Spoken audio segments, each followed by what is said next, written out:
നമസ്കാരം. The path is A goal എന്ന discussion സീരീസിൻ്റെ അടുത്ത സെഷനിലേക്ക് വീണ്ടും ഏവർക്കും സ്വാഗതം. നമുക്ക് ആദ്യം മെഡിറ്റേഷൻ ചെയ്യാം. കണ്ണുകളടച്ച് ശാന്തമായിരിക്കൂ. ഭൂമി മാതാവിനോടും സർവചരാചരങ്ങളോടും അന്തരീക്ഷത്തോടും കൃതജ്ഞത രേഖപ്പെടുത്തും.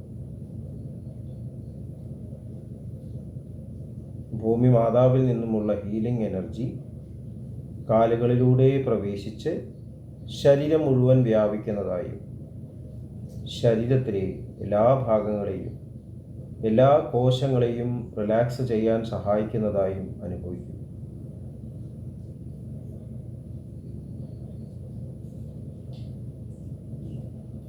ഇപ്പോൾ ശരീരം പൂർണ്ണമായും റിലാക്സ്ഡായി. ഈ റിലാക്സേഷൻ ഹൃദയത്തിൽ അനുഭവിക്കും. ശ്വാസം ദീർഘമായി ഉള്ളിലേക്കെടുക്കൂ. ഹൃദയത്തിൽ സ്നേഹം നിറയുന്നതായി അനുഭവിക്കൂ. ശ്വാസം പുറത്തേക്ക് വിടുമ്പോൾ സ്നേഹം പ്രപഞ്ചം മുഴുവൻ വ്യാപിക്കുന്നതായും അനുഭവിക്കും.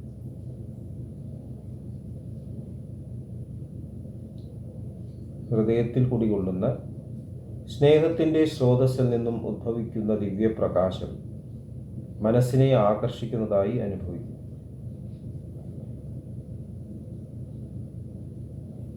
ആ ദിവ്യപ്രകാശത്തിൽ ധ്യാനം ആരംഭിക്കും.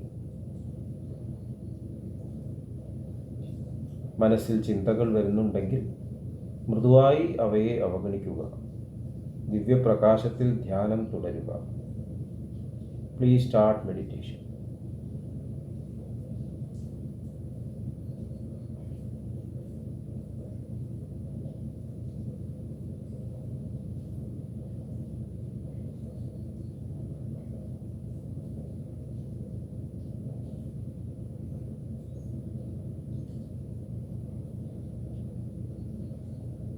ഓക്കെ. കണ്ടീഷൻ ഹൃദയത്തിൽ നിലനിർത്തി പതുക്കെ കണ്ണുകൾ തുറക്കൂ. എല്ലാവരെയും ഹാർദമായി ഹാർട്ട്ഫുൾനെസ് സഹജമാർഗ് മെഡിറ്റേഷൻ സിസ്റ്റത്തിലേക്ക് സ്വാഗതം ചെയ്യുന്നു. എങ്ങനെ ജോയിൻ ചെയ്യാം എന്നത് ഡിസ്ക്രിപ്ഷൻ ബോക്സിൽ കൊടുത്തിട്ടുണ്ട്.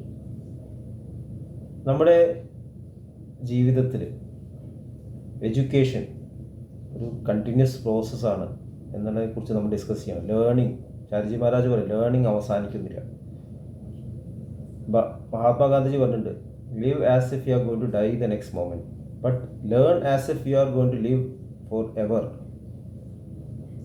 നമ്മൾ ജീവിക്കുന്നത് അടുത്ത നിമിഷം മരിക്കാം എന്നുള്ള ഒരു ചിന്തയോട് കൂടിയിട്ടാണ്, ചിന്താഗതിയോട് കൂടിയിട്ടാണ്. പക്ഷേ നമ്മൾ പഠിക്കുന്നത്, ലേൺ ചെയ്യുന്നത് എന്നേക്കും നിലനിൽക്കും എന്നുള്ള ഒരു ചിന്താഗതി, ഒരു മനോഭാവത്തോടു ആയിരിക്കും.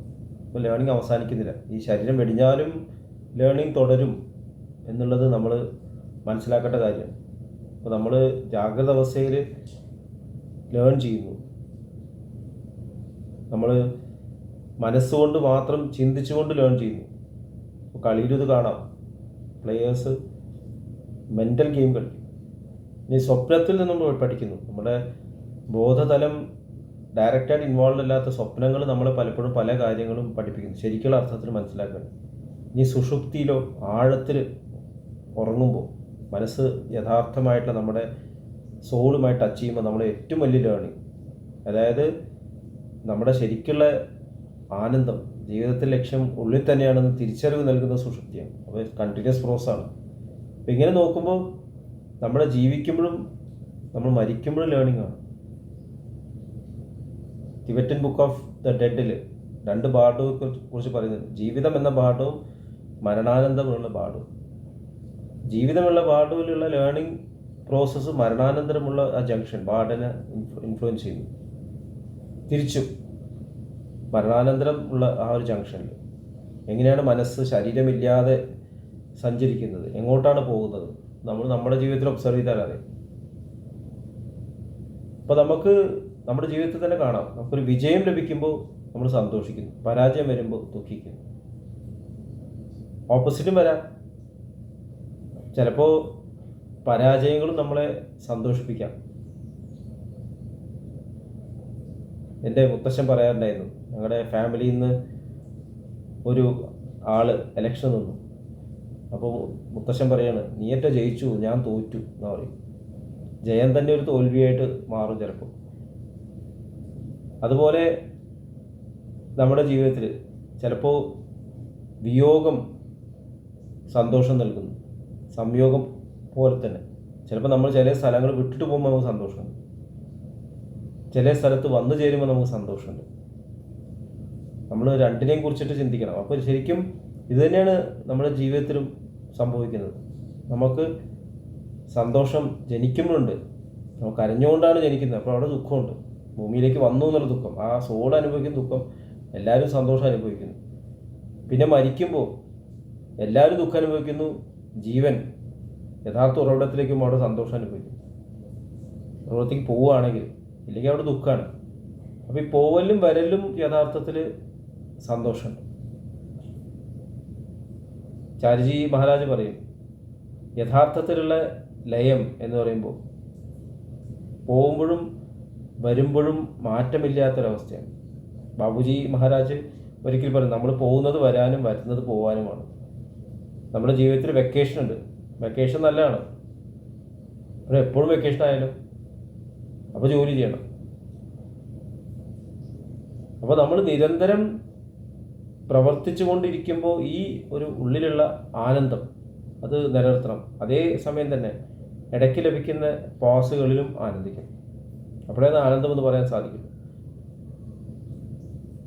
വിശ്രമ വേളയിൽ ഇതൊരു വിഷമമാണെന്ന് ചിന്തിക്കുമ്പോൾ കുട്ടികളുണ്ട്, ഒന്ന് പനി പിടിച്ചാൽ മതിയായിരുന്നു, ഒരു ലീവ് കിട്ടും. അവസാനം പനി മാറാതെ ആകുമ്പോൾ ദുഃഖം, സ്കൂളിൽ പോകാൻ തൃപ്തി. അസുഖം ഒരു ശാപമാണെന്ന് ചിന്തിക്കുന്ന ഒരു ലോകമാണ് ഇപ്പോൾ. അസുഖം വന്നു കഴിഞ്ഞാൽ ഇനി ജോലി സ്ഥലത്ത് പോയില്ല, ശമ്പളം കിട്ടില്ല, എന്തു ചെയ്യും, ആകെ ഒരു വിഷമാണ്. എന്നാൽ ജോലിക്ക് പോയാലോ പണിയെടുക്കൂല, വേഗം ലീവ് എടുത്ത് വീട്ടിലിരിക്കണം. അപ്പോൾ നമുക്ക് ജീവിതത്തിൽ തരുന്ന വിരാമങ്ങളെ നമ്മൾ സന്തോഷപൂർവ്വം അനുഭവിക്കാൻ പഠിക്കണം, ആനന്ദത്തോടെ അനുഭവിക്കാൻ പഠിക്കണം. എങ്കിൽ മാത്രമേ ആനന്ദം നമുക്ക് ജീവിതത്തിൽ കൊണ്ടുവരാൻ സാധിക്കൂ. ഒരു പോസ് കിട്ടിയാൽ അത് സമാധാനമായിട്ടിരിക്കുക, ശാന്തമായിട്ടിരിക്കുക, എനിക്ക് തന്നിട്ടുള്ളൊരു വിശ്രമമാണ്. അപ്പോൾ സെറ്റിൽഡായിട്ട് ഉള്ളിൽ കണക്റ്റഡായിട്ട് ആനന്ദം അനുഭവിക്കുക. ഇനി പുറത്തേക്ക് വരുമ്പോൾ ഈ ആനന്ദം പുറത്തേക്ക് കൊണ്ടുവരിക, ലൈഫിൽ എക്സ്പ്രസ് ചെയ്യാം. ഇത് എക്സ്ട്രീം ലെവലിൽ മരണത്തിൽ ഉണ്ടാവുന്ന ആ ആനന്ദം, ശരിക്കുള്ള പ്രസൻസിൽ നമ്മൾ എത്തി, പൂർണ്ണതയിൽ കണക്റ്റഡായി എന്ന് പറഞ്ഞാൽ പിന്നെ ആനന്ദം നഷ്ടപ്പെടുന്നില്ല. തിരിച്ചു വരുമ്പോൾ ആനന്ദത്തോടു കൂടി തിരിച്ചു വരാൻ സാധിക്കുന്നു. ഇവിടെ അത് എക്സ്പ്രസ് ചെയ്യാൻ സാധിക്കുന്നു. നമ്മുടെ മാസ്റ്റേഴ്സൊക്കെ അനുഭവിക്കുന്ന ആനന്ദം, കാരണം സെപ്പറേഷൻ ഇല്ല. ബാബുജി മഹാരാജ് പറയുന്നു, ചിലർ ഫോറിൻ കൺട്രീസ് വിസിറ്റ് കഴിഞ്ഞ് ബാബുജിമാരെ തിരിച്ചു വരുമ്പോൾ കരയുന്നത് കാണാം. ബാബുജി മഹാരാജ് പറഞ്ഞു, വളരെ എളുപ്പമായിട്ട് ഞാൻ പറയാം, you think you are in India എന്നാണ്. ഈ രാജ്യം ഇന്ത്യയിലാണ്, ഷാജഹാൻപൂരിലാണ് എന്ന് വിചാരിക്കും. അതോടുകൂടി പ്രശ്നം തോന്നും. അപ്പോൾ നമ്മുടെ യഥാർത്ഥത്തിലുള്ള സന്തോഷം നൽകുന്ന ഇടം ഉള്ളിൽ തന്നെയാണ്. അതെങ്ങനെ പുറത്താവുന്നത്, പുറമേയുള്ള കാര്യങ്ങൾ എങ്ങനെ നമുക്ക് വ്യത്യാസം ഉണ്ടാക്കുന്നത്? ഉള്ളിലുള്ള ഈ ഒരു ആനന്ദത്തിലേക്ക് നമുക്ക് കണക്റ്റഡ് ആവുകയാണെങ്കിൽ എക്സ്പ്രഷനിലും അതുപോലെ എക്സ്പ്രഷൻ ഇല്ലാത്ത അവസ്ഥയിലും ആനന്ദം നൽകും. അതാണ് ശരിക്കുള്ള ആനന്ദം, ജോയ്.